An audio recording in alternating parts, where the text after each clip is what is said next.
रामायण शुरू होते ही देश थम जाता था। जब रविवार सुबह रामायण का प्रसारण होता था, तब भारत की रफ्तार रुक जाती थी। रेलवे प्लेटफॉर्म सूने हो जाते थे, बाजार बंद, सड़कें खाली, यहाँ तक कि अपराधों की संख्या उस समय लगभग शून्य हो जाती थी। लोग कहते थे, रामायण के समय भगवान स्वयं धरती पर आते हैं। हनुमान जी के नाम पर बच्चों की जान बची। दारा सिंह जब हनुमान बने तो लोग अपने बीमार बच्चों को उनके पास ले आते थे। कहते थे, बस हनुमान जी का हाथ सिर पर रख दो। दारा सिंह खुद भावुक होकर कहते थे, मैं सिर्फ कलाकार हूँ, लेकिन लोगों की आस्था ने मुझे हिला दिया। शूटिंग के लिए स्थान चुनना एक आध्यात्मिक निर्णय था। रामानंद सागर ने रामायण की शूटिंग के लिए किसी बड़े स्टूडियो या कृत्रिम सेट पर निर्भर होने से साफ इनकार कर दिया था। उनका मानना था कि अगर रामायण का जंगल नकली लगेगा तो दर्शक कथा से भावनात्मक रूप से जुड़ ही नहीं पाएगा। इसी कारण गुजरात, बड़ोदरा, उमरगांव और आसपास के उन इलाकों को चुना गया जहां आज भी प्रकृति अपेक्षाकृत वैसी ही थी जैसी प्राचीन काल की कल्पना की जाती है। वहां न ऊंची इमारतें थीं, न आधुनिक शोर, न बिजली के खंभे। सुबह की धुंध, पक्षियों की आवाज और प्राकृतिक रोशनी अपने आप में ऐसा वातावरण रच देती थी कि कलाकारों को अभिनय करने से ज्यादा उस समय को महसूस करना पड़ता था। टीवी नहीं, मंदिर बन गया था कई घरों में। रामायण देखने से पहले घर की सफाई होती थी, टीवी पर फूल चढ़ाए जाते थे, अगरबत्ती जलाई जाती थी, लोग जमीन पर बैठते थे पैर समेटकर पूरी श्रद्धा के साथ, क्योंकि उनके लिए वो स्क्रीन नहीं, अयोध्या थी। रामानंद सागर का नियम जिसने पूरे सेट को बदल दिया। रामानंद सागर ने एक बात साफ कह दी थी, यह धारावाहिक नहीं है, यह साधना है। उन्होंने कलाकारों से कहा, आप कैमरे के सामने राम हैं, लेकिन कैमरे के पीछे भी आपको राम जैसा ही आचरण करना होगा। शूटिंग के दौरान शराब, मांस, अशांत जीवन सबसे दूरी रखी जाती थी। कई कलाकारों ने बाद में माना कि रामायण ने उनका निजी जीवन भी बदल दिया। अरुण गोविल कैसे बने राम? अरुण गोविल पहले ही अभिनेता थे, लेकिन रामानंद सागर को उनकी आंखों में एक अलग शांति दिखी। उन्होंने कहा, राम गुस्से से नहीं, मर्यादा से पहचाने जाते हैं। यही वजह थी कि अरुण गोविल का चयन होते ही लोगों को लगा राम मिल गए। दीपिका चिखलिया को सीता चुनना सबसे संवेदनशील निर्णय था। सीता की भूमिका के लिए सुंदरता से ज्यादा धैर्य, कोमलता और मौन की शक्ति जरूरी थी। रामानंद सागर ने दीपिका चिखलिया में वही गुण देखे। उनकी आवाज में सौम्यता थी, उनके चेहरे पर एक स्वाभाविक गंभीरता थी और उनका मौन भी संवाद की तरह प्रभाव डालता था। यही कारण था कि उन्हें सीता के लिए चुना गया, भले ही उस समय वे कोई बड़ी स्टार नहीं थी। अरविंद त्रिवेदी का रावण चयन रामानंद सागर रावण को सिर्फ खलनायक नहीं, एक विद्वान और शक्तिशाली राजा दिखाना चाहते थे। जब उन्होंने अरविंद त्रिवेदी की गहरी आवाज, प्रभावशाली व्यक्तित्व और आंखों में झलकते अहंकार को देखा तो बिना ज्यादा परीक्षण के तय कर लिया कि यही रावण होंगे। उनके चयन की वजह अभिनय नहीं, बल्कि वह गरिमा थी जो रावण जैसे चरित्र के लिए जरूरी थी। जब बारिश ने सीन को और जीवंत बना दिया। एक बार वनवास से जुड़ा दृश्य नदी किनारे शूट हो रहा था, तभी अचानक आसमान में बादल छा गए और हल्की बारिश शुरू हो गई। शूट रोकने के बजाय रामानंद सागर ने कैमरा चालू रहने दिया, क्योंकि उस प्राकृतिक माहौल ने दृश्य में ऐसा भाव जोड़ दिया जो किसी तकनीक से संभव नहीं था। दीपिका चिखलिया की असली प्रेम कहानी, दीपिका चिखलिया की असल जिंदगी की प्रेम कहानी भी किसी कथा से कम नहीं थी। रामायण के दौरान उनकी मुलाकात एक व्यवसायी से हुई जो उनके संयम और सादगी से प्रभावित हुआ। वो प्रेम चुपचाप पनपा, बिल्कुल सीता के स्वभाव की तरह शांत, पवित्र और गहरा। जब प्रकृति भी रामायण का हिस्सा बन गई, रामायण की शूटिंग के दौरान जंगल में कई बार ऐसा महसूस हुआ कि जैसे प्रकृति खुद कैमरे के सामने शांत हो जाती हो। पक्षियों की आवाज अचानक धीमी पड़ जाती थी, हवा हल्के हल्के चलने लगती थी और पूरे सेट पर एक अजीब सी पवित्र शांति छा जाती थी। यूनिट के लोग मानते थे कि यह सिर्फ संयोग नहीं बल्कि उस कथा का असर था जिसे वे पर्दे पर उतार रहे थे। लोग सच में राम को देखने लगे। अरुण गोविल जहां जाते लोग उनके पैर छूते। कई बुजुर्ग रो पड़ते। एक बार उन्होंने कहा, मैं अभिनेता हूं, तो एक महिला बोली, भगवान खुद को छोटा मत करिए। अरविंद त्रिवेदी का साधारण जीवन और कठिन यात्रा। अरविंद त्रिवेदी कोई विशेष सुविधाओं में शूटिंग पर नहीं आते थे। वे अक्सर लंबी ट्रेन यात्रा करके सेट तक पहुंचते थे। कोई स्टारडम, कोई तामझाम नहीं। लेकिन जैसे ही वे रावण का मुकुट पहनते थे, पूरा सेट स्वतः शांत हो जाता था। यह उस किरदार की ताकत थी।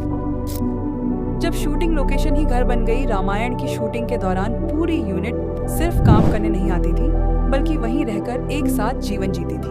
उमरगांव की उस शूटिंग लोकेशन पर कलाकार, तकनीशियन, कैमरा टीम और मजदूर सभी साथ रहते थे। कोई बड़ा, कोई छोटा नहीं था। सुबह साथ उठना, साथ खाना और रात तक साथ काम करना, धीरे धीरे सब एक परिवार बन गए। कलाकारों ने बाद में बताया कि रामायण के दौरान उन्हें कभी अकेलापन महसूस नहीं हुआ, क्योंकि वह सिर्फ एक प्रोजेक्ट नहीं था, वह एक सामूहिक यात्रा थी जिसमें सब एक दूसरे का सहारा बने। जब लोग भगवान समझकर अपनी पीड़ा कहने लगे,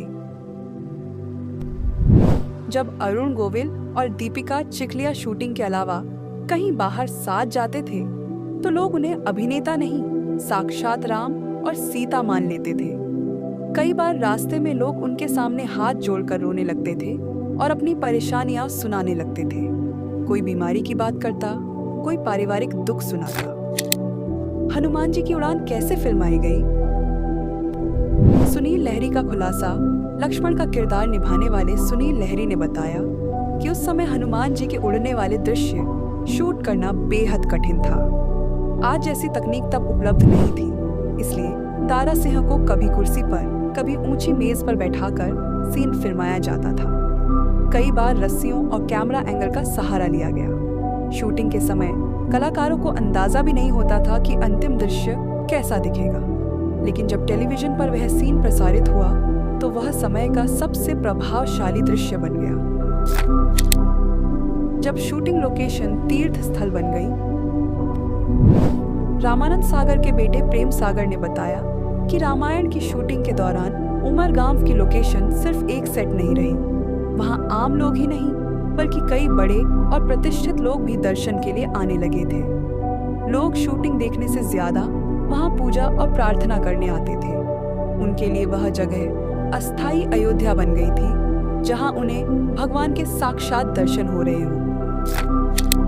जब समय की कोई सीमा नहीं थी, प्रेम सागर के अनुसार रामायण की शूटिंग में समय का कोई बंधन नहीं था। जब तक दृश्य पूरा नहीं हो जाता था, तब तक काम चलता रहता था।